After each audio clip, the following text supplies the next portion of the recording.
Quiero invitarle a que vaya abriendo su Biblia en una carta que escribió un hombre llamado Judas. Obviamente no es el Iscariote.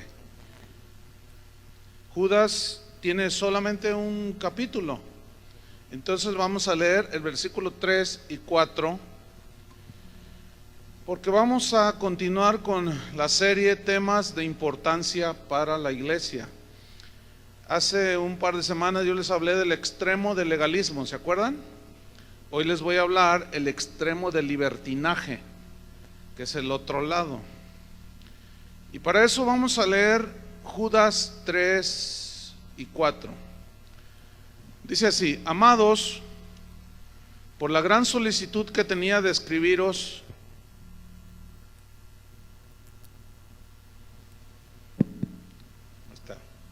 otra vez, amados, por la gran solicitud que tenía de escribiros acerca de nuestra común salvación, me ha sido necesario escribiros exhortándoos que contendáis ardientemente por la fe que ha sido una vez dada a los santos. Porque algunos hombres han entrado encubiertamente, los que desde antes habían sido destinados para esta condenación, hombres impíos, que convierten en libertinaje la gracia de nuestro Dios y niegan a Dios, el único soberano, y a nuestro Señor Jesucristo. Bien, ya hemos visto que hay dos extremos en los que estamos muy propensos a caer los cristianos. Uno es al legalismo y el otro extremo es el libertinaje. Y es muy triste cuando algún cristiano se tiende hacia cualquiera de esos lados. En realidad la voluntad de Dios es que estemos nosotros en el equilibrio, en el centro, ¿sí? Entonces, hoy nos vamos a enfocar en el extremo del libertinaje. Bueno, recordemos que el legalismo consiste básicamente, ustedes recordarán, en atribuirle efectos de santificación, de salvación, de méritos ante Dios, prácticas que podemos hacer los cristianos, como ayunar, como hacer marchas por la calle, como hacer un montón de cosas, y decimos, es que así voy a ser más santo. No, porque eso agrede el sacrificio de Cristo. Eso significa que el sacrificio de Cristo fue insuficiente, por lo tanto yo tengo que hacer cositas para completar la salvación o mejorar, y no es así. Eso es un error, pero ese tema ya lo tratamos. Hoy vamos a enfocarnos sobre el libertinaje, que es el otro extremo, es el otro lado, ¿sí? Entonces vamos a poner una señal allí, un separador allí en su Biblia, porque vamos a estar estudiando esta carta de Judas, porque allí trata precisamente el extremo del libertinaje, y vamos a estudiar cómo Dios reprende, el Espíritu Santo reprende a los libertinos, y de una manera muy dura, así como reprende a los legalistas, ¿sí? Vamos al versículo 3 entonces. Dice así: amados, escribe Judas, por la gran solicitud que tenía de escribiros acerca de nuestra común salvación.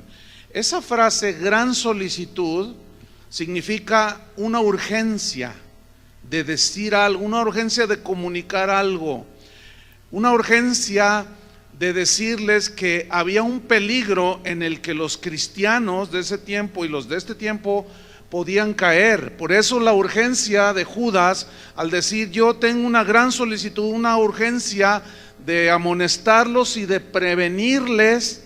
Por eso tengo esa urgencia de escribirles acerca de nuestra común salvación, es decir, todo aquello que tiene que ver con la salvación que Cristo nos regaló cuando murió por nosotros en la cruz, todo lo que Él dijo acerca de su muerte, el perdón de nuestros pecados, la vida cristiana, el seguirle, etcétera, etcétera. Todo eso, dice Judas, yo tengo una urgencia para escribirles acerca de estas cosas, para que no les afecten su relación con Dios, para que no los afecte su vida cristiana.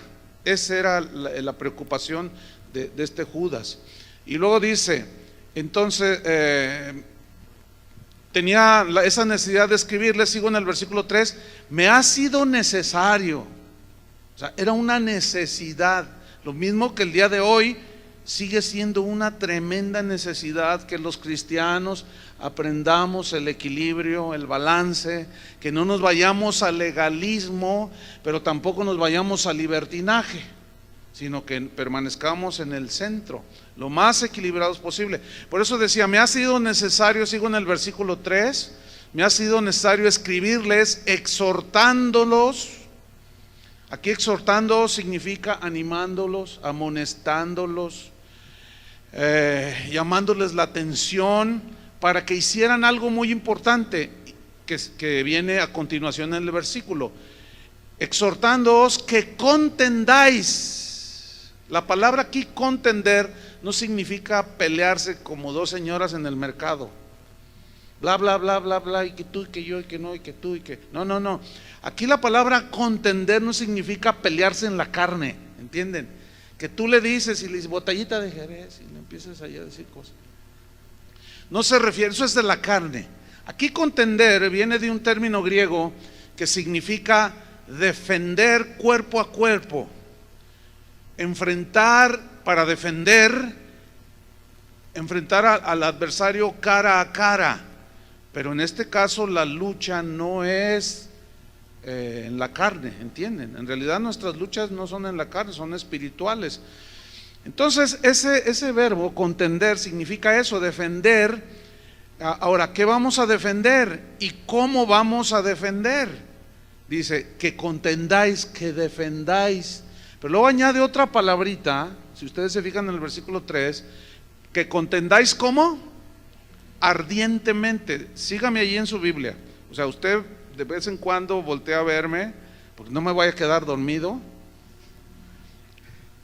y para que me despierte, ¿verdad? ¡Hey, pastor, se está durmiendo! Que contendáis ardientemente. O sea, yo quiero que usted vea la Biblia, ¿sí? Para eso la traen, ¿no? O la traen de desodorante.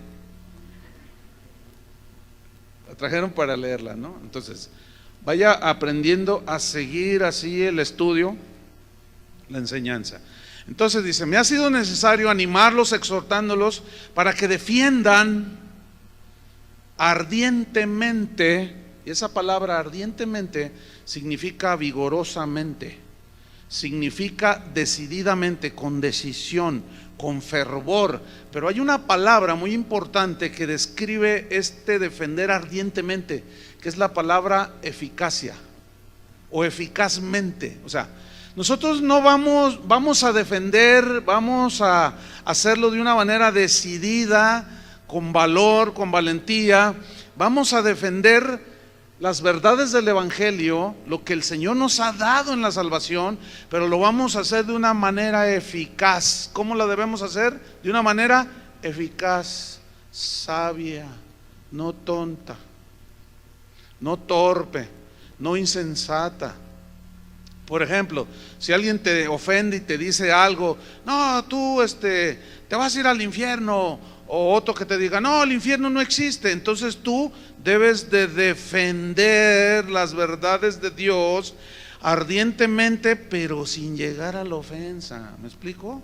No se trata de ofender al otro, se trata de defender lo que la Biblia dice, pero de una manera eficaz, porque ya ven que dice la Biblia que el que se enoja pierde.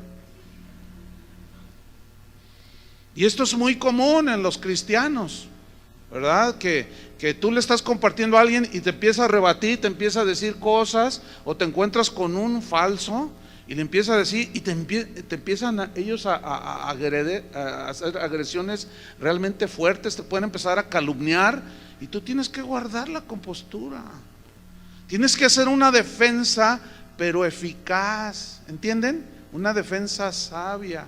Eso es lo que significa defender ardientemente.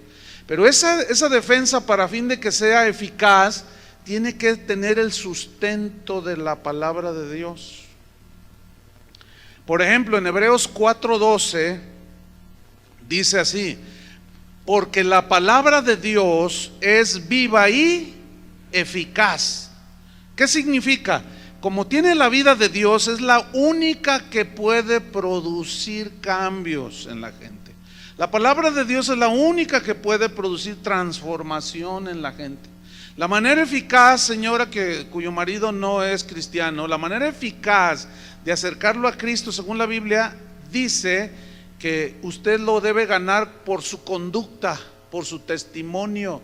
Pero si usted es bien grosera y se le pone al brinco al marido y luego le dice Cristo te ama, pues usted no tiene autoridad, no tiene fuerza. Entonces la manera eficaz es haciendo la palabra de Dios, ¿sí? Esa es la manera. Entonces dice, ¿por qué la palabra de Dios es viva y eficaz? Dice, es más cortante que toda espada de dos filos. O sea, es la única que tiene el poder de penetrar lo más profundo del ser humano. Por eso usted tiene que amonestar a sus hijos, aunque aparentemente no estén poniendo atención. La palabra está llegando, porque ese es el poder de la palabra de Dios. Esa es la eficacia que tiene. Dice que penetra hasta partir el alma y el espíritu, hasta lo más profundo. Y dice que discierne los pensamientos y las intenciones del corazón. O sea, yo tengo intenciones, usted tiene intenciones del corazón, pero cuando la palabra se nos es predicada o leemos la palabra de Dios, esta tiene el poder de obrar eficazmente. Y si yo tengo propósitos escondidos, negativos, objetivos distorsionados, torcidos, la palabra de Dios tiene el poder de discernir y hacerme ver que estoy mal o estoy bien. Esa es la razón del por qué algunos cuando escuchan la palabra de Dios se enojan, se sienten que los están agrediendo. Dicen, ay, no se enoje, es una reacción de la carne. Lo que sucede es que la palabra de Dios te está evidenciando que estás mal. Por eso dice Judas que debemos nosotros de defender ardientemente, eficazmente, pero la base es la palabra de Dios. Dice en el versículo 13 de Hebreos 4, no hay cosa creada que no sea manifiesta en su presencia, que no sea revelada, mostrada. Antes bien, dice, todas las cosas están desnudas, descubiertas, abiertas a los ojos de aquel a quien tenemos que dar cuenta, para que no nos engañemos. Por eso necesitamos ser nobles y humildes para recibir la palabra de Dios y arreglar nuestras vidas. ¿Cuántos dicen amén? Entonces fíjese, retomamos el versículo 3. Amados, por la gran solicitud que tenía de escribirles acerca de nuestra común salvación, me ha sido necesario escribirles exhortándoos que contendáis ardientemente por la fe que ha sido una vez dada a los santos. Aquí fe significa las verdades del evangelio que nos han sido entregadas, que las tenemos ahí por su gracia. Pero esas verdades, como son inmutables, son incambiables, nadie debe cambiarlas. La fornicación sigue siendo fornicación, el robo sigue siendo robo, el fraude, la mentira sigue siendo en el Antiguo y en el Nuevo Testamento.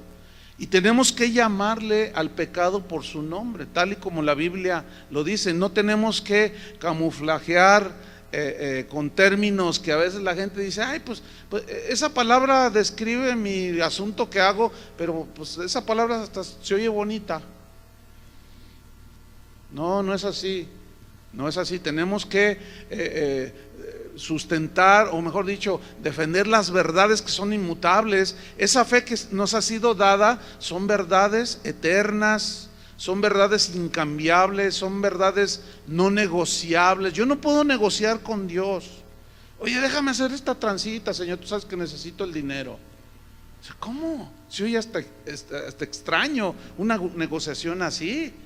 No se puede negociar, no se puede alterar el significado de lo que las Escrituras dicen, o no se debe, y eso lo debemos nosotros de defender.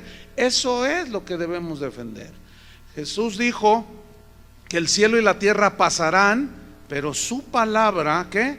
Nunca pasará, por el simple y sencilla razón de que Jesucristo es el mismo de ayer, de hoy y por los siglos. O sea, Él es incambiable, Él es inmutable. Por lo tanto, lo que Él ha dicho, que ha quedado escrito en su Biblia, que hoy tenemos, eso es inmutable, es incambiable, y nosotros tenemos que apegarnos a eso.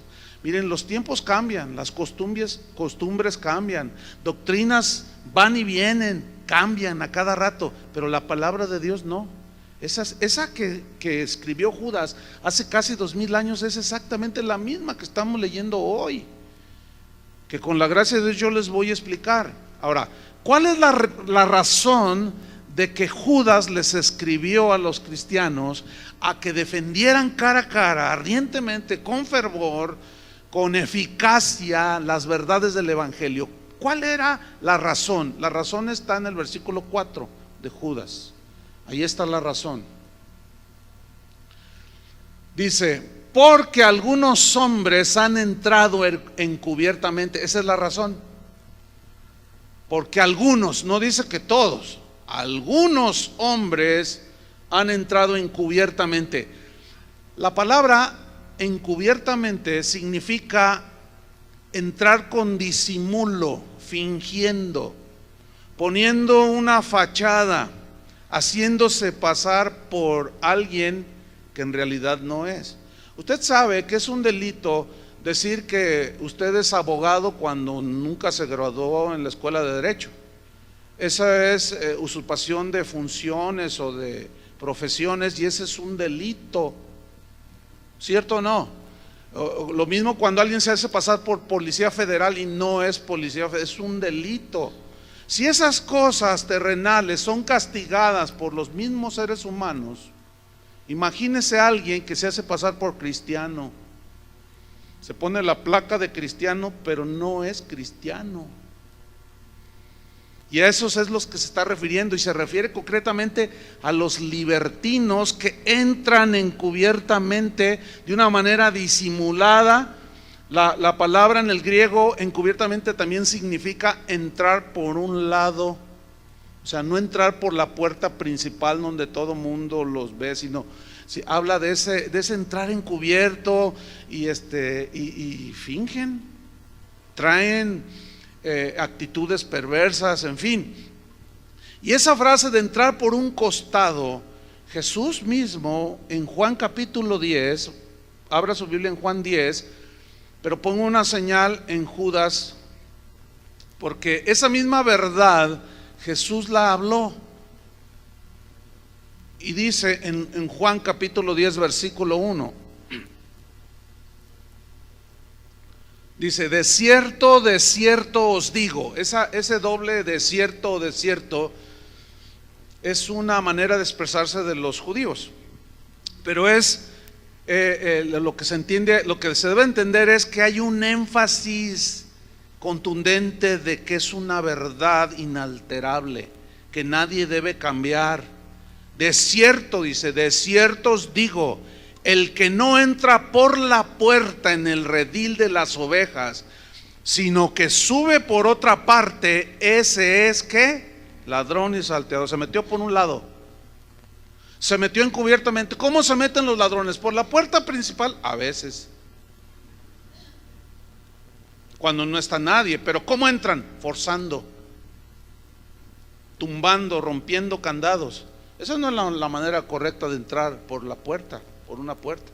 ¿Por qué? Porque son ladrones, porque son salteadores. Versículo 7 dice: volvió pues Jesús a decirles: de cierto os digo, yo soy la puerta de las ovejas. Todos los que antes de mí vinieron ladrones son y salteadores, pero no los oyeron las ovejas. 9. Yo soy la puerta, el que por mí entrare será salvo. ¿Por dónde debemos entrar? Por la puerta que nos lleva al reino de Dios. ¿Y esa puerta quién es? Metafóricamente hablando, Jesús. Entonces el legalista se mete allí y dice: algo anda mal aquí en esta iglesia. Entonces tú le dices: ¿por qué? Dice: ¿por qué las mujeres traen el pelo corto? Pues porque les gusta cortárselo, hace calor, oiga. No, es que la Biblia es, y te empiezan a torcer todo. Y te quieren meter a la esclavitud del legalismo. Es que para que una mujer sea de Dios, tiene que traer el pelo hasta acá. Y veo que algunos traen pantalones. Entonces, esa persona está diciendo que se entra al reino de Dios, que Dios lo acepta cuando la mujer se deja crecer el pelo hasta acá y usa falda. Eso es legalismo, porque le está atribuyendo a cosas poderes de santidad y de salvación. Pero luego llega otros, entran otros, el libertino, y está ahí sentado, como usted comprenderá, ¿no? Entonces está allí sentado y luego de pronto escucha algo y hace comentarios para que oigan los de alrededor. ¿Los ha oído? Algunos han entrado encubiertamente y lo dicen: exagera el pastor, no es para tanto. Ay, sí, ¿a poco Dios No, yo, para mí eso es una exageración. Yo puedo hacer ciertas cosas. ¿Qué? ¿Quién me dice que no?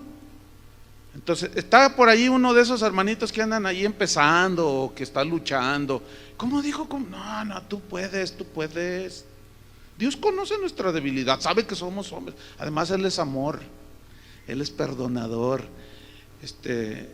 Oiga, pero me interesaría hablar con usted. Tenga mucho cuidado. Esos son los libertinos de los que la Biblia va a descubrir.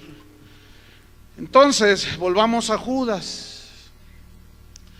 Versículo 4: porque algunos hombres han entrado encubiertamente, los que desde antes habían sido destinados para esta condenación. Eso significa que siempre va a haber gente que rechaza a Dios, que andan en sus propios caminos, que no aceptan el sacrificio de Jesús, ponen sus propias reglas.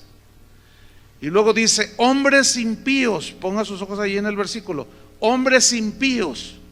Fíjese, esos que entraron encubiertamente son gente impía. La palabra impíos viene de un término griego, asebes, que significa actuar con rebeldía. Ponga mucha atención. Eso significa hombres impíos, que entran encubiertamente, pero actúan con rebeldía. Gente que está en las iglesias, que van, se meten, pero no, todavía ellos no tienen a Jesús como su Señor.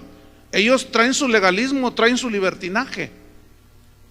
Pero ellos van a las iglesias, se meten. Es una cosa extraña. Porque los libertinos, pues esos le dan vuelo a la carne allá afuera. Pero que un libertino venga a la iglesia, como que es un poco contradictorio, ¿no? ¿No será que quieren lavar un poquito su conciencia de la culpabilidad que sienten? Y dicen: pues ya fui a la iglesia. Entonces dice: hombres impíos que actúan con rebeldía. Gente que se rebela. El sentido es que actuar con rebeldía de gente que se rebela contra la palabra de Dios, contra lo que dice. Y es el ejemplo que les ponía hace un momento. Se explica la palabra, pero está allí la persona y dice: no, eso es lo que está diciendo él. No, eso es una exageración. Ay, no, ni tanto que queme al santo, ni tanto que no le alumbre. Ay, no, y están allí discutiendo. Entonces los que están así atrás están oyendo, y si está bien centrado, nomás le decía a la esposa: ¿estás oyendo el libertino que está acá atrás? No le está gustando porque pues de seguro pues, le está cayendo el saco y se lo está poniendo. Entonces, y lo hablan. Pero esos son dañinos, porque esos tuercen escrituras y se apropian de ellas, les dan su significado engañoso. Y lo peligroso es que engañan a los incautos, a los neófitos, a los que comienzan su caminar con Dios, o a los que de plano están en rebeldía con Dios, y el próximo paso es actuar como ellos. Ahora, retomo el versículo: hombres impíos que convierten en libertinaje la gracia de Dios. ¿Qué hacen esos rebeldes? Convierten en libertinaje. La palabra convertir significa pervertir, significa cambiar algo deliberadamente. Como si yo agarro un florero y lo cambio a otro lugar de una manera deliberada, ¿sí? Consciente. Lo agarro así, no me gusta que esté aquí, y lo pongo acá. Entonces, esta gente pervierten las verdades de Dios, pervierten los caminos de Dios de una manera deliberada, cambian de su lugar el verdadero significado de la Biblia, cambian el sentido de las Escrituras y ellos mismos se alejan de la verdad de Dios. El problema y el peligro es que pueden arrastrar a algunos verdaderos creyentes. Por eso la solicitud en escribir de una manera ansiosa de Judas acerca precisamente de estos hombres que entran encubiertamente, que convierten de esa manera, pero luego habla, convierten en libertinaje. Sigo en el versículo 4. Convierten en libertinaje. La palabra libertinaje en el griego es una palabra aselgeia que significa excesos, significa desenfreno, significa indecencia e incluye el libertinaje sexual. Déjeme explicarle. Libertinaje, aselgeia, excesos. O sea, sabemos que todos los excesos son malos, ¿sí o no? Entonces, ellos al cometer excesos se desenfrenan en sus pasiones humanas pecaminosas, llegan a la indecencia y a un libertinaje sexual. Son aquellos que dicen: yo no necesito casarme, ¿para qué? Si Dios ya sabe. Yo no necesito. Entonces la esposa o el esposo, según el caso: oye, vamos a arreglarnos la situación delante del Señor. No, ¿para qué? Y se le ocurre de irle a decir al pastor, ninguno de los líderes, porque ellos, ¿para qué? ¿Qué les importa nuestra vida? Así estamos bien. ¿Así están bien? ¿Será?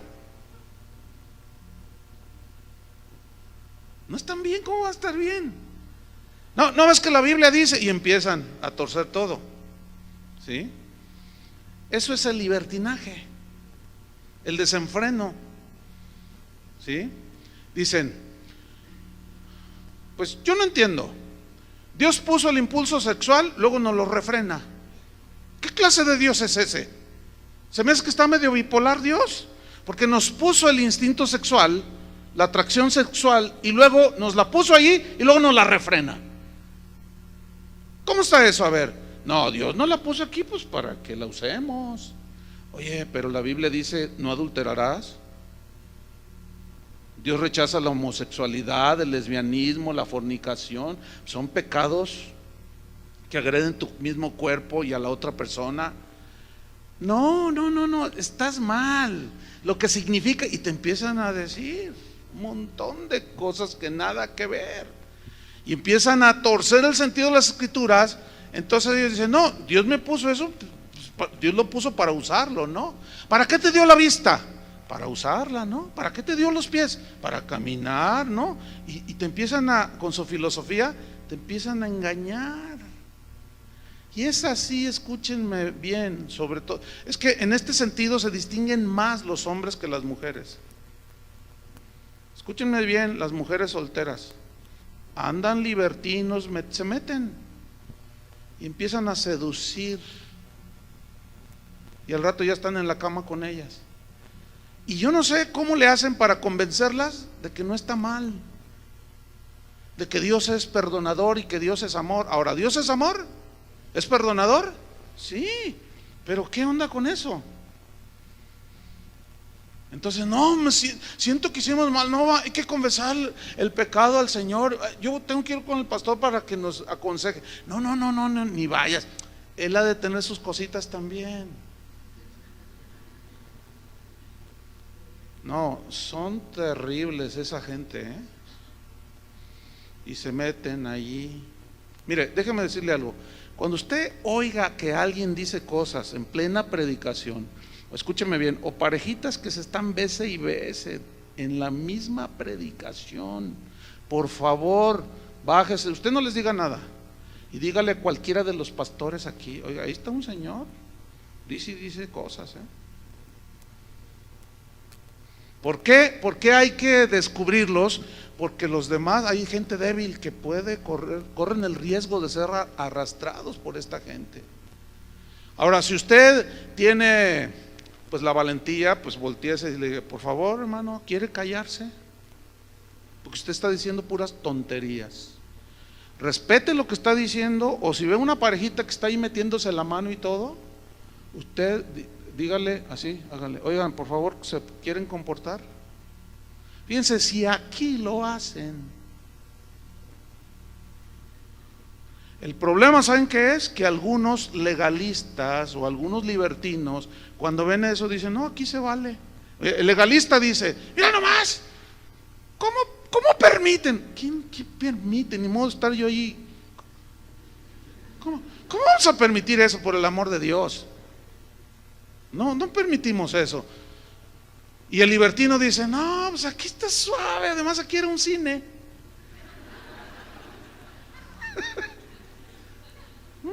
Me gusta aquí.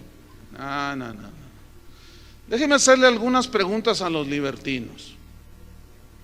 Supuestamente usted fue salvado del pecado por Cristo, porque usted dice que es cristiano. La pregunta es: ¿Cristo lo salvó del pecado para que usted siga viviendo en el pecado?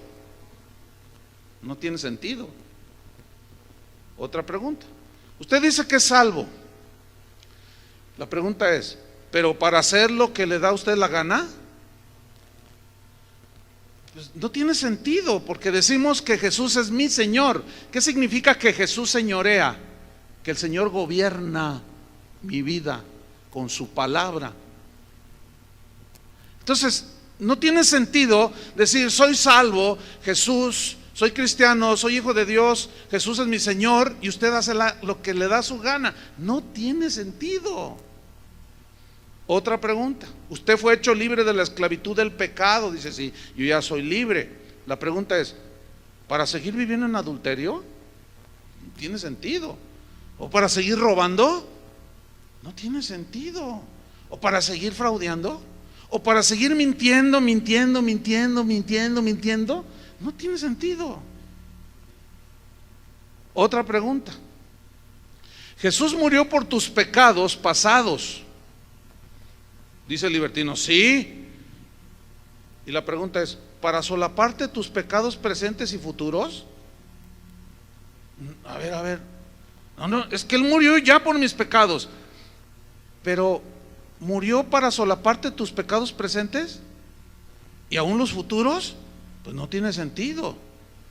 Otra pregunta: ¿Jesús es tu salvador o tu solapador?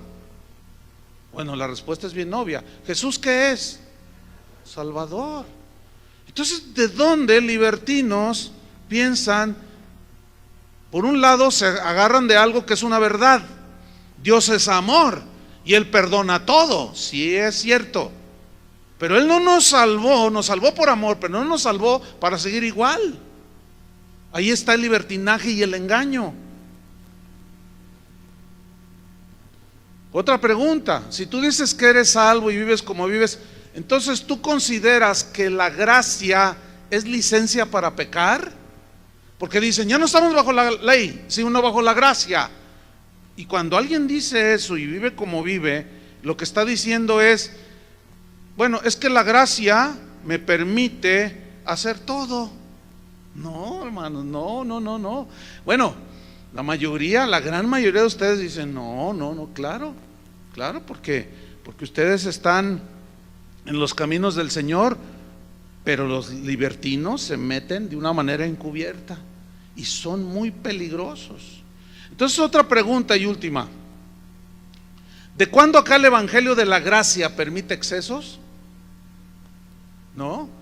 ¿De cuándo acá el evangelio de la gracia permite el desenfreno, la indecencia y el libertinaje sexual? No.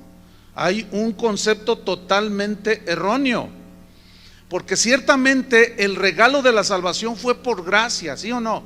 Fuimos salvos por gracia por medio de la fe. Es una salvación que no merecíamos.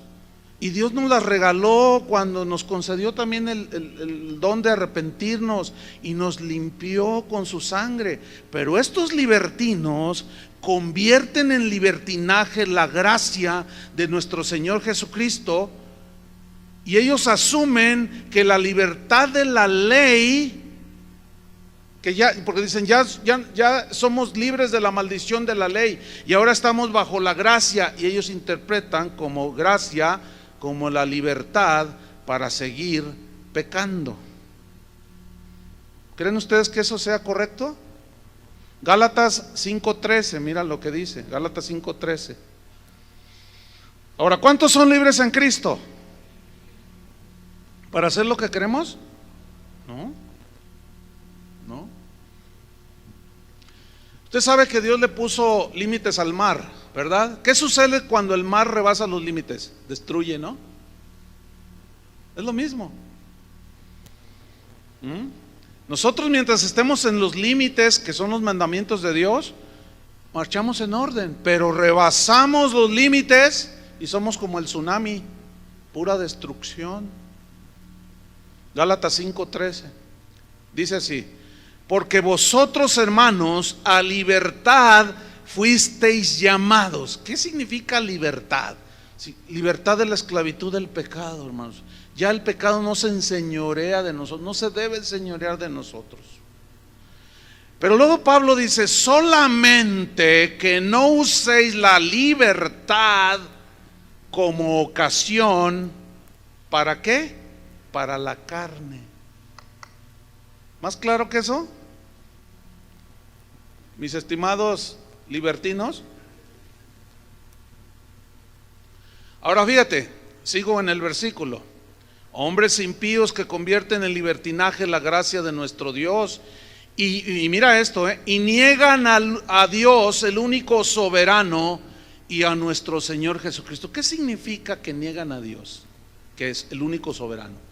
Mire, ¿qué significa que Dios es soberano? Significa que Dios, como creador de todo, como todopoderoso, como todo suficiente, Él no le pide permiso a nadie de cómo hacer las cosas. Eso significa ser soberano. Es como dicen, México es un país soberano, o sea, nadie tiene que venir a decirnos cómo hacemos las cosas, porque tenemos la capacidad de gobernar. Bueno, así dicen las definiciones, ¿no? Pero en el caso de Dios, Él a quién le pide consejo, si Él es el Todopoderoso. Ese es el sentido de soberano, ese es el significado. Ahora, Él como soberano es el que pone las reglas, ¿entiende? Es el que pone los límites. Él es el que da la directriz o la dirección de cómo debemos vivir los cristianos. Él es soberano. Entonces, como soberano, Él nos dejó establecido en su Biblia cómo debemos vivir los cristianos.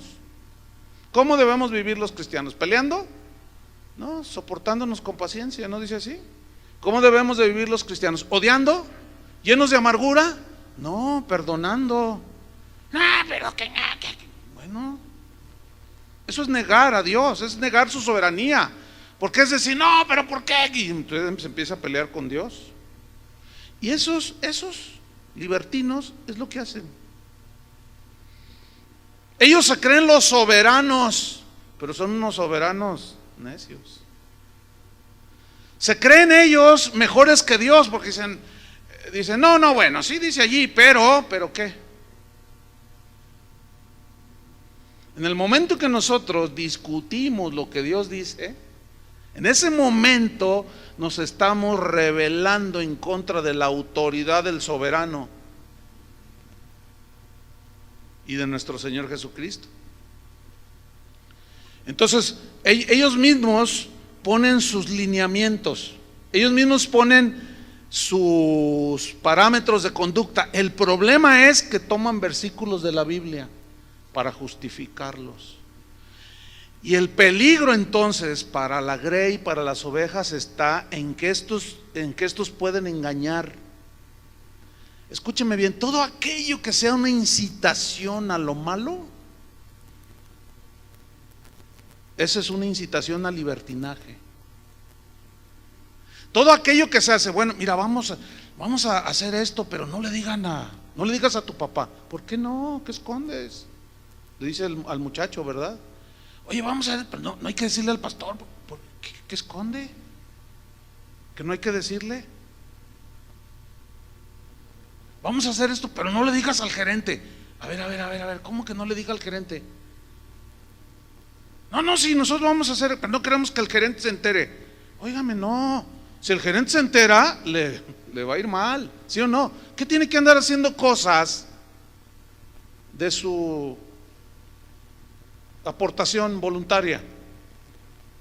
Ya están los lineamientos de cómo usted debe trabajar en su empresa, ¿sí o no? ¿Qué tiene que andar usted inventando el hilo negro? Ya está estudiado todo.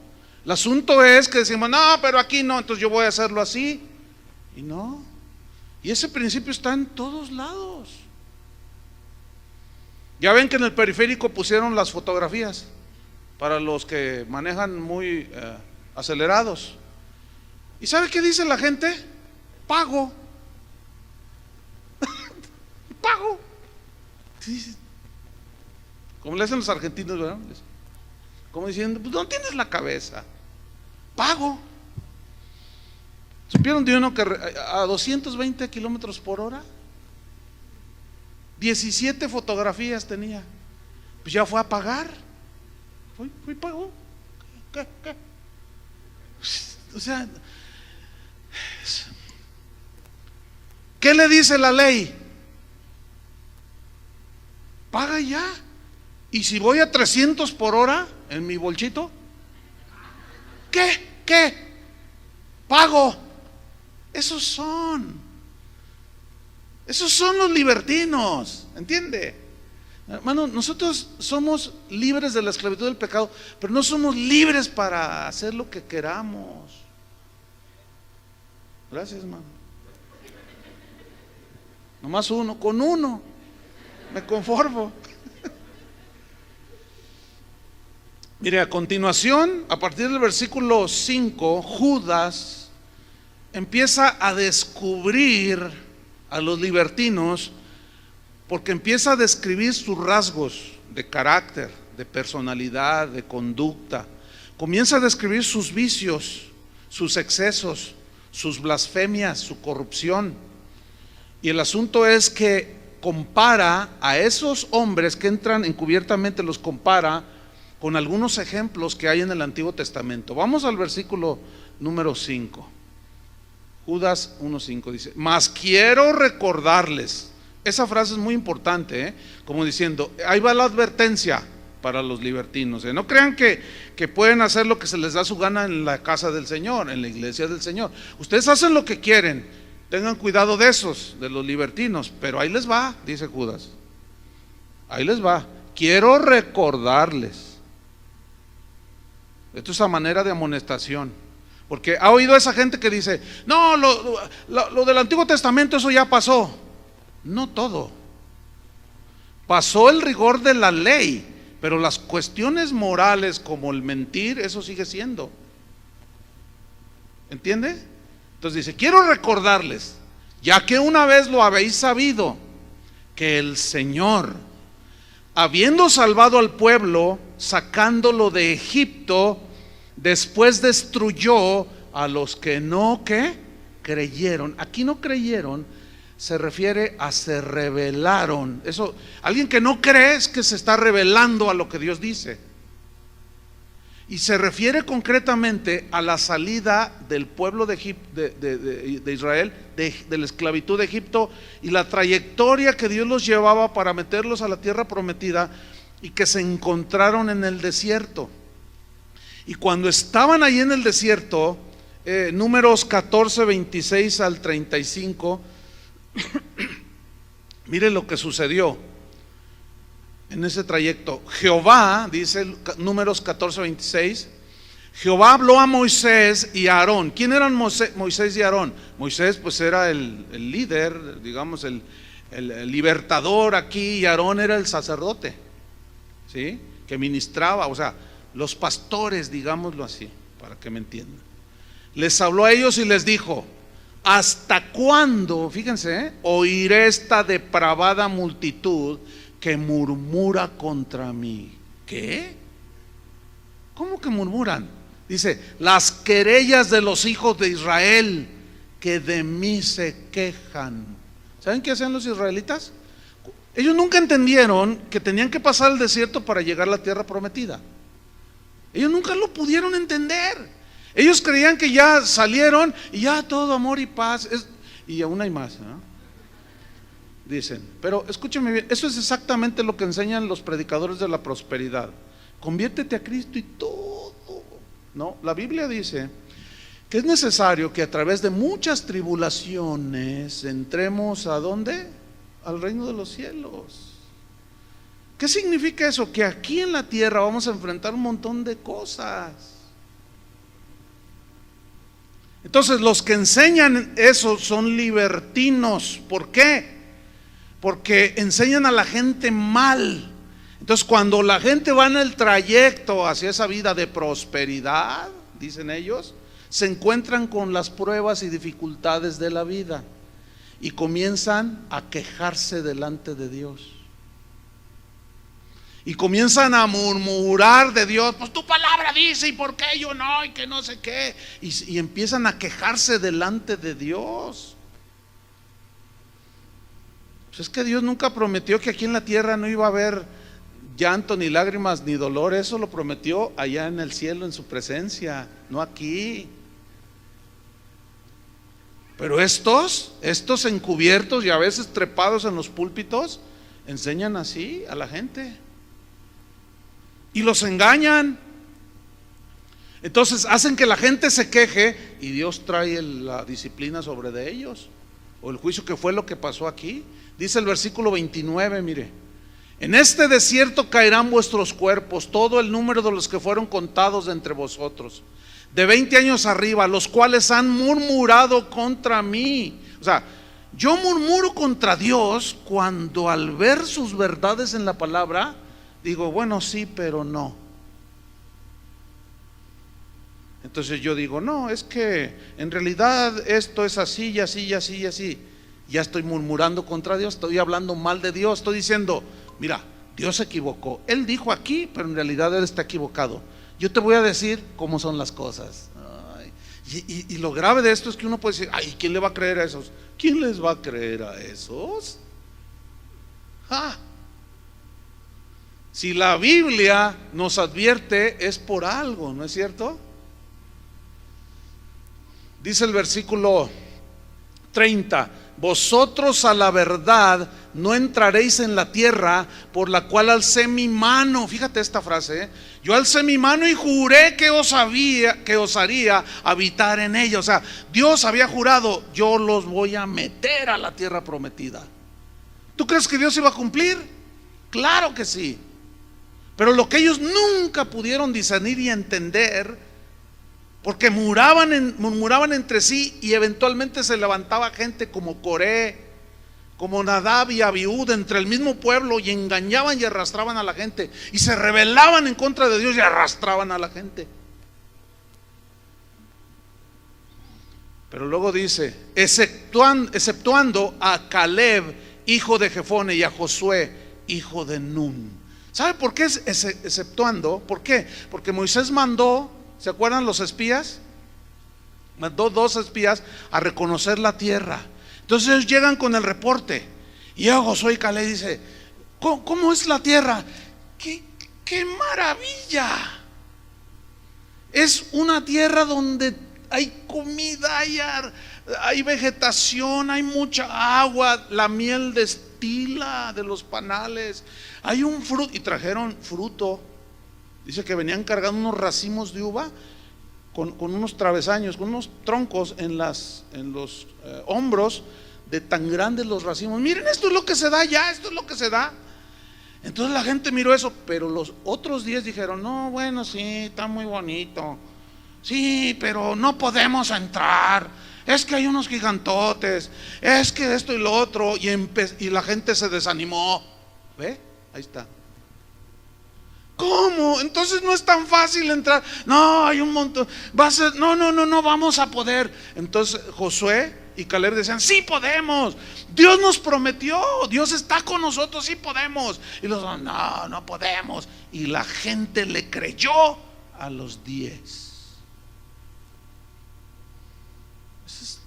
Miren, ¿han notado que es más fácil creer la mentira que la verdad?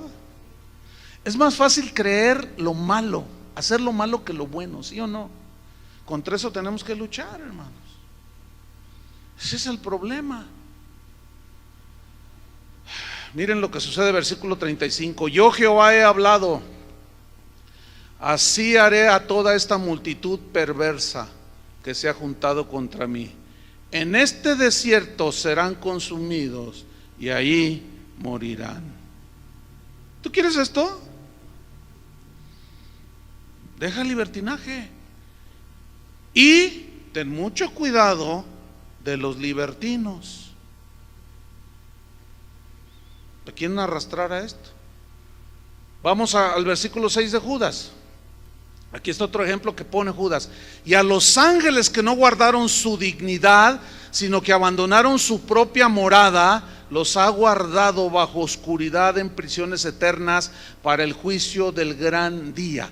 ¿Quiénes son estos ángeles que no guardaron su dignidad? ¿Se acuerdan que Satanás, el Luzbel, el lucero de la mañana, que era el protector, el que cuidaba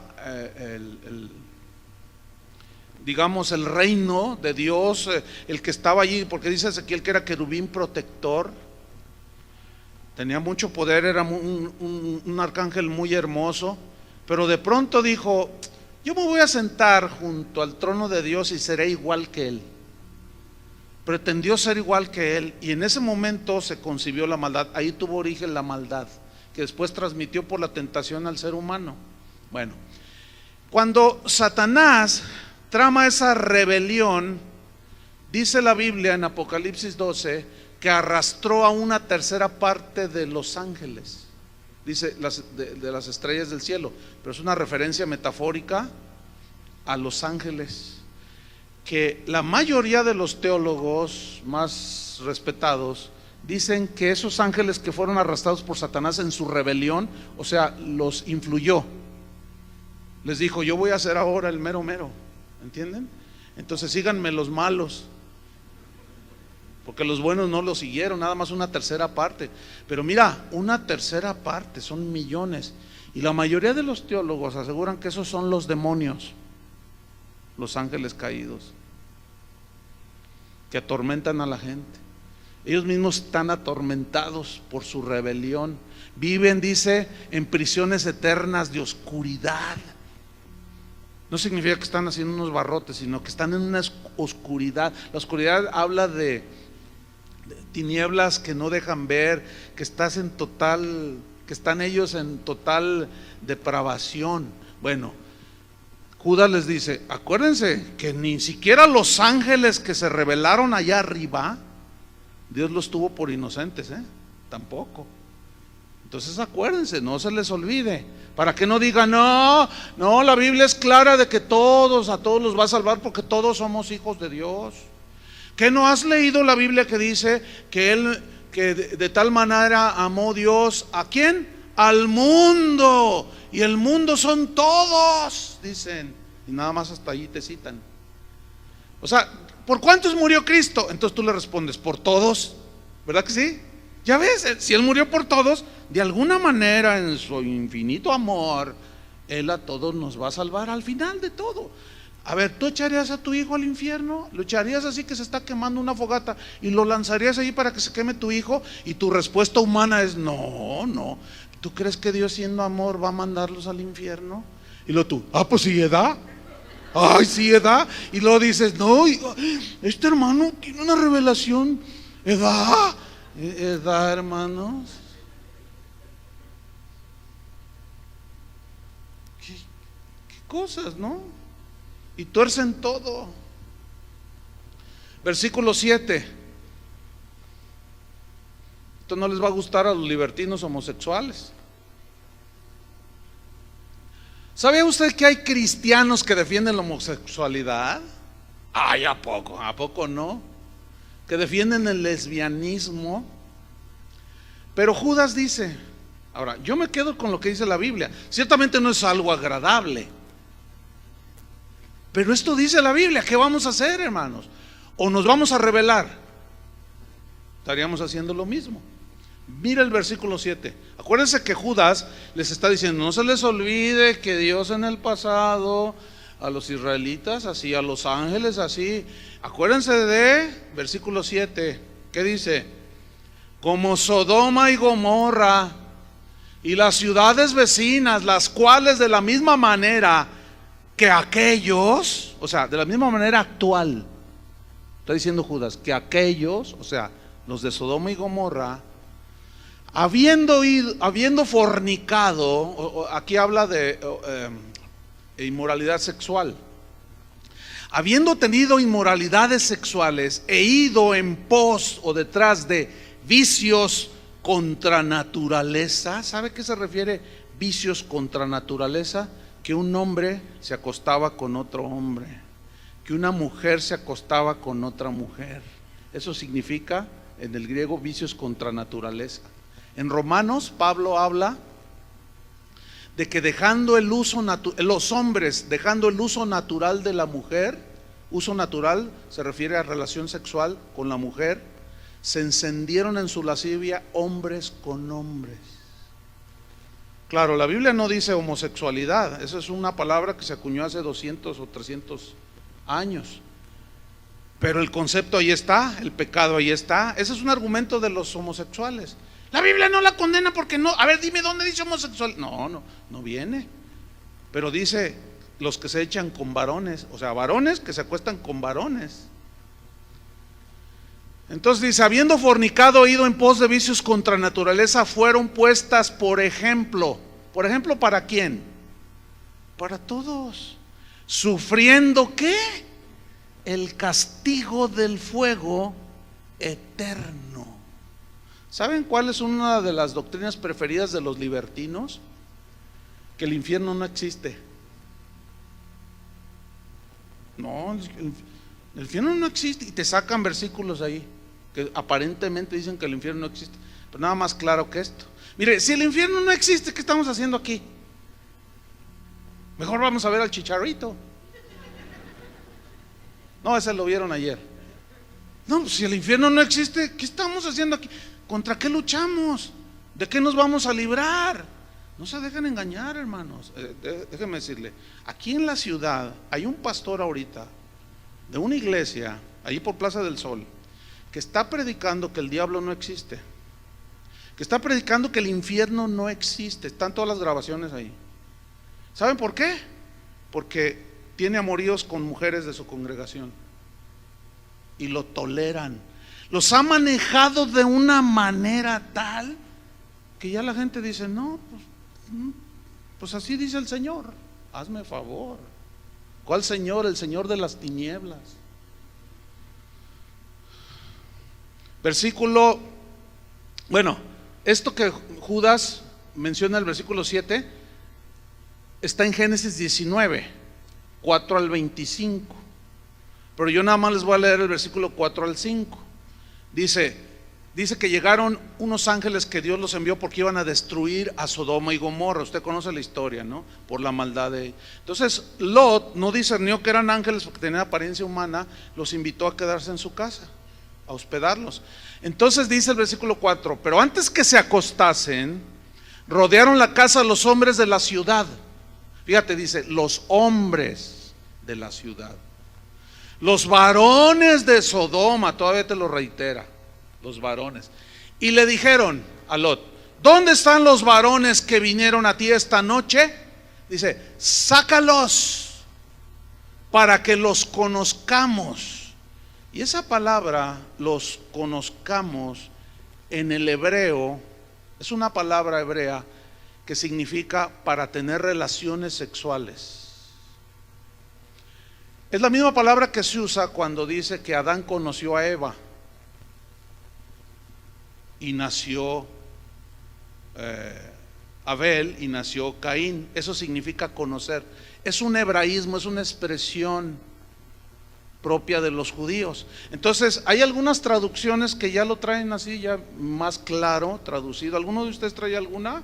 que dice, sácalos para que los violemos. ¿Alguno trae? Allá está una. Me imagino que esa versión Dios habla hoy o algo así, ¿verdad? Ok, ahí dice ya más claramente, ¿no? Sácalos para violarlos. Fíjate, hombres violando a hombres, o sea, homosexuales, pero violentos. O sea, no solo se acostaban hombres con hombres, sino ahora ya practicaban la homosexualidad, pero violando. ¿Qué grados de perversión, hermanos?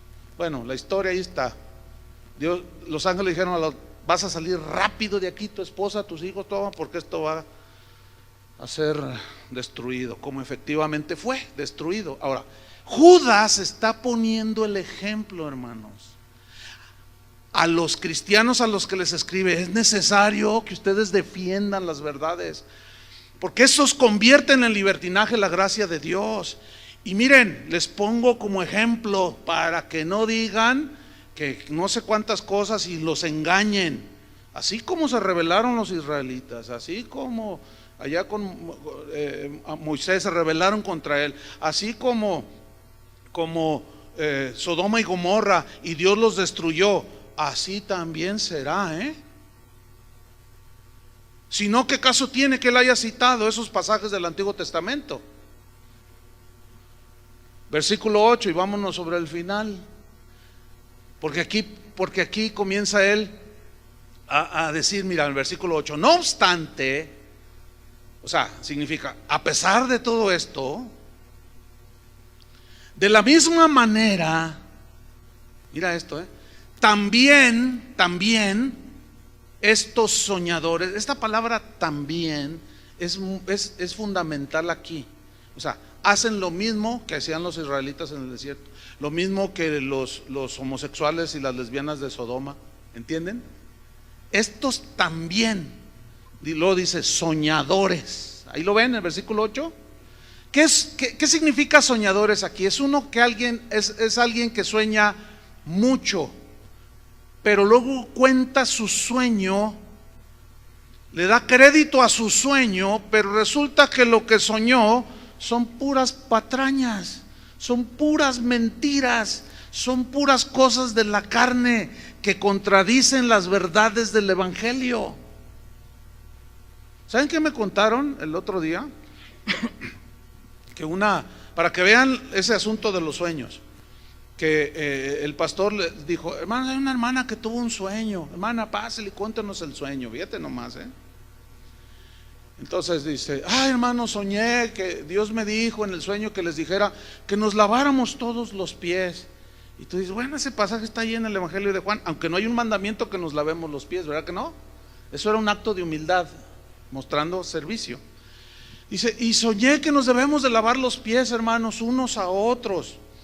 Entonces, pues hay que obedecer al Señor, porque ese sueño viene de Dios, hermanos. ¿Cuántos creen? Amén, dijeron. Bueno, pues tráiganse los baldes.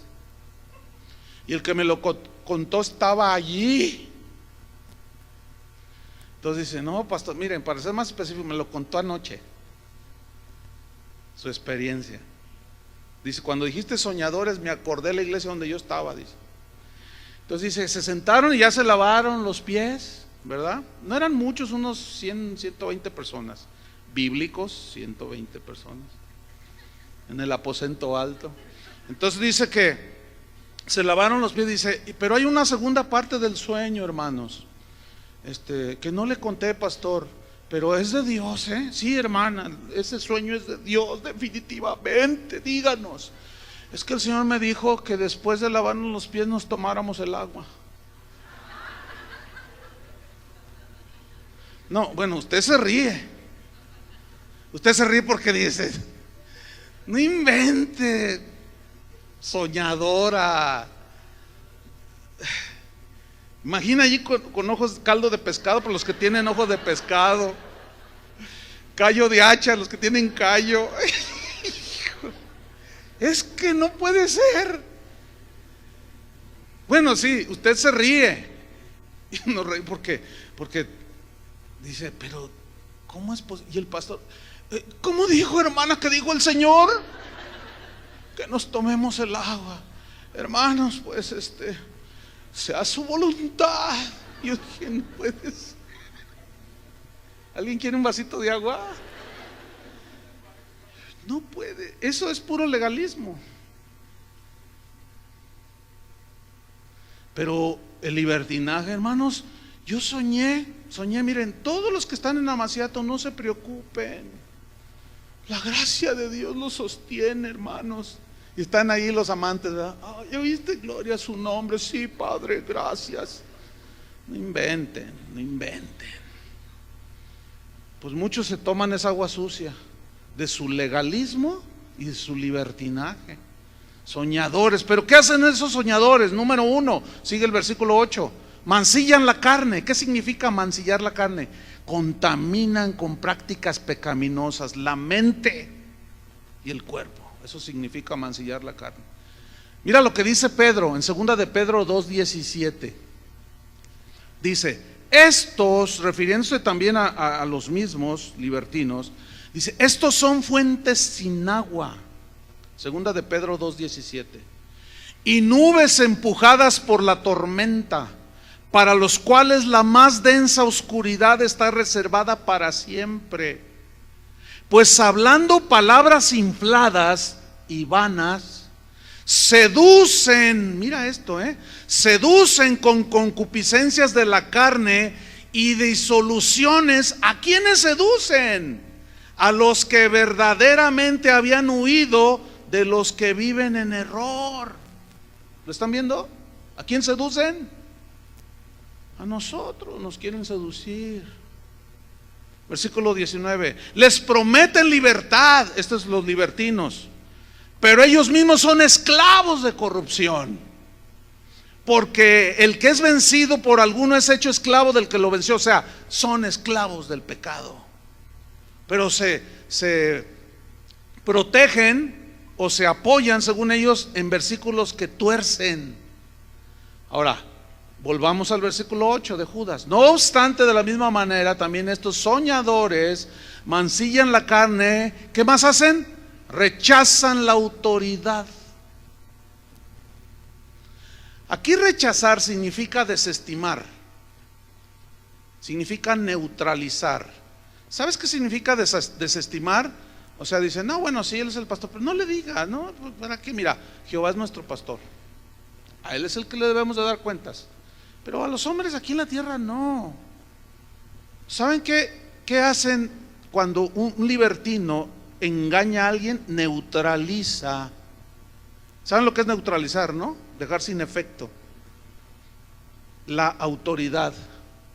Pero aquí se refiere, pongan atención, se refiere a la autoridad de Dios en primera instancia, que está sobre todos, pero también se refiere a la autoridad delegada de Dios. Esta autoridad delegada de Dios se las dio a los gobernantes, se las dio a los padres. ¿Cuántos tienen hijos? Tú tienes autoridad sobre tus hijos. ¿Quién te dio esa autoridad? Dios. Esa misma autoridad la delegó a los ministros de Dios como un servidor, ¿sí? La delegó, no porque nosotros la merezcamos, no se trata de eso. Dios nos la confió, significa delegar, nos confió la autoridad. Ahora, ¿cuántos de ustedes se han enfrentado con sus hijos que se les ponen al tú por tú?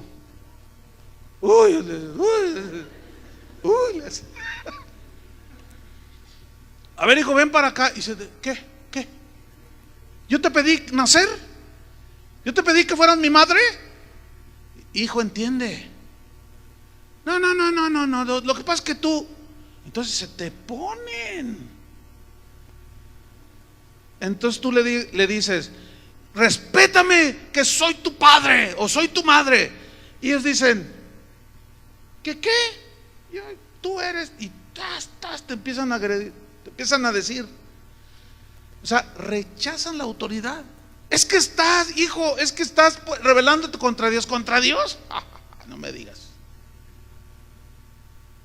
Entonces se rebelan contra toda autoridad.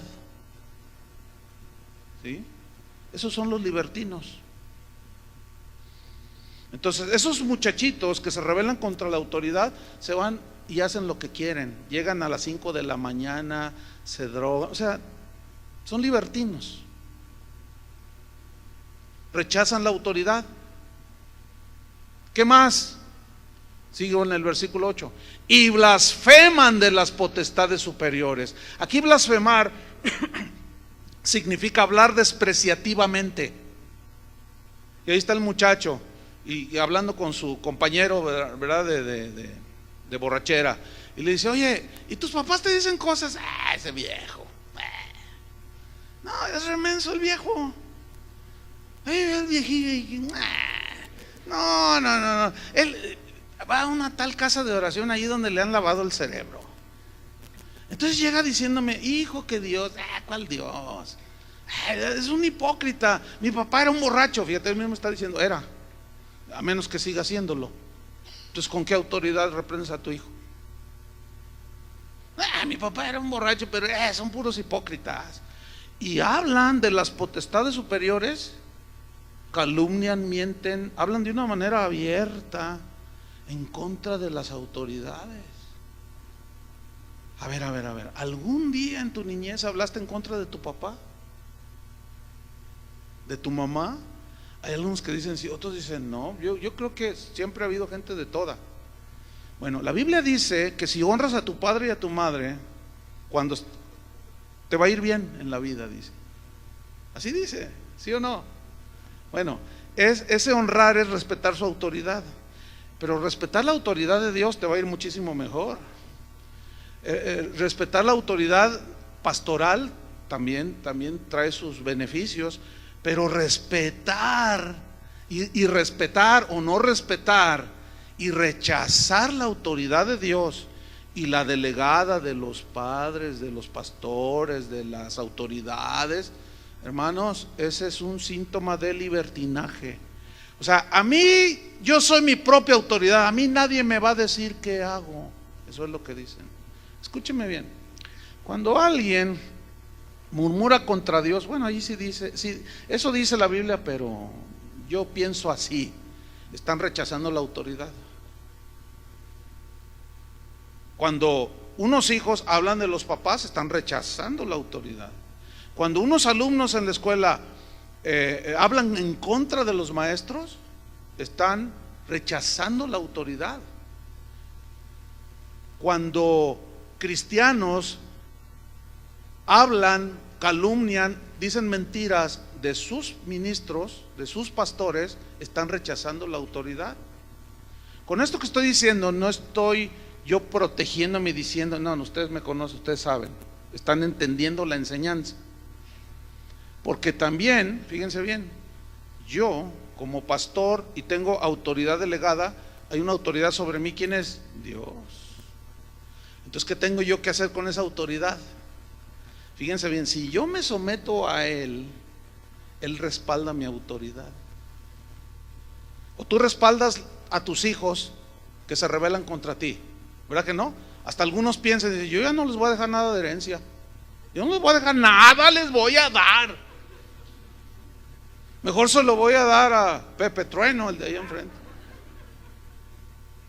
Una vez alguien me habló y me decía, pastor, yo le quiero dejar a usted lo que le... No, a mí no me deje nada. No, es que yo a mi hijo no le voy a dar nada. Ese me ha tratado, Bueno, perdónelo, y si no le quiere dejar nada, pues no le dejes, bien se lo merece.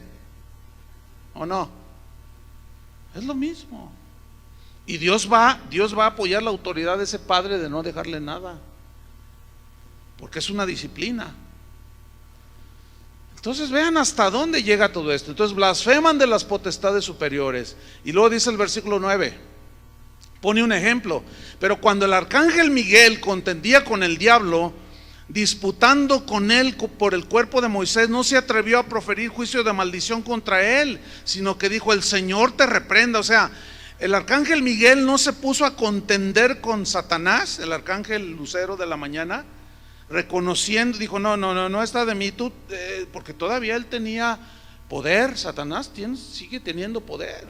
Entonces él no se puso al tú por tú con él, aunque ciertamente ese poder y autoridad que Satanás tiene no es avalado por Dios, pero aún así, mira qué tremendo. El arcángel Gabriel dice, estaban disputando, pero no se puso así, no se dice, no se atrevió a proferir juicio de maldición contra él, sino que dijo: el Señor te reprenda. Yo sigo mi camino, yo hago lo que el Señor que te reprenda. Versículo 10: pero estos, dice, blasfeman de cuantas cosas no conocen, y en las que por naturaleza conocen, estoy en Judas, versículo 10, se corrompen como animales irracionales. Dice: ay de ellos, porque han seguido el camino de Caín. ¿Cuál fue el camino de Caín? Mató a su hermano. Y no dice la Biblia que el que aborrece a su hermano es homicida. Y se lanzaron por lucro en el error de Balaam. ¿Cuál fue su error y su lucro? Ir a profetizar por dinero. Se vendió el profeta ese. Y luego dice: y perecieron en la contradicción de Coré. Contradicción aquí significa rebelión, de cuando se rebeló ahí en el desierto. Se rebelaron contra la autoridad. Moisés fue.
Esa gente exige que tú les hagas caso, pero ellos no se someten a nadie.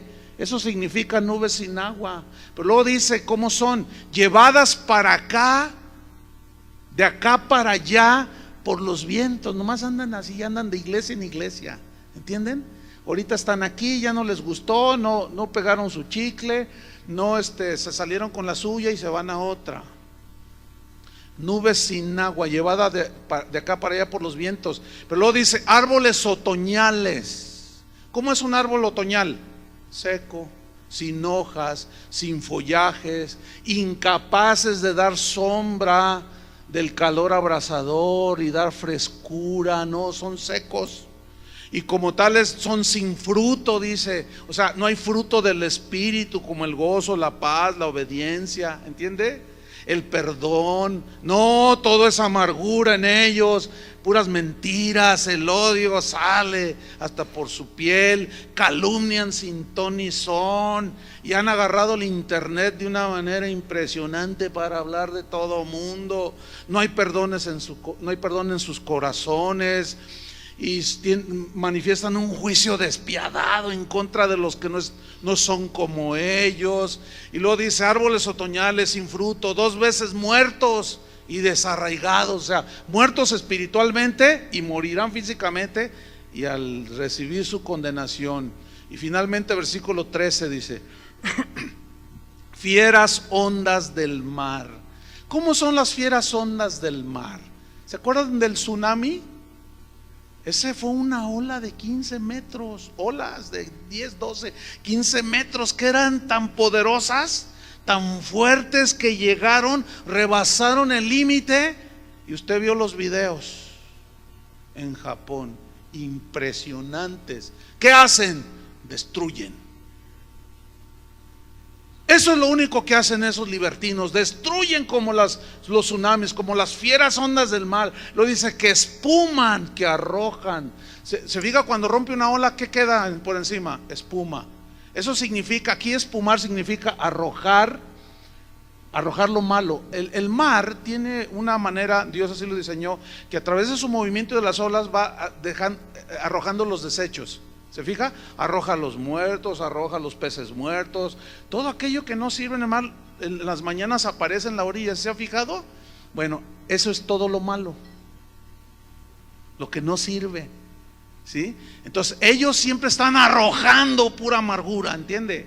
Siempre están arrojando rebeldía, siempre están arrojando odio, siempre están arrojando inmoralidad, siempre, siempre, siempre, porque así son. Y luego finalmente dice: estrellas errantes, para las cuales está reservada eternamente la oscuridad de las tinieblas. ¿Sabe que la frase estrellas errantes viene de un término griego, aster, de donde se deriva asteroide? Y asteroide es un cuerpo opaco, sin luz propia. Y esos asteroides viajan en el universo sin rumbo. Van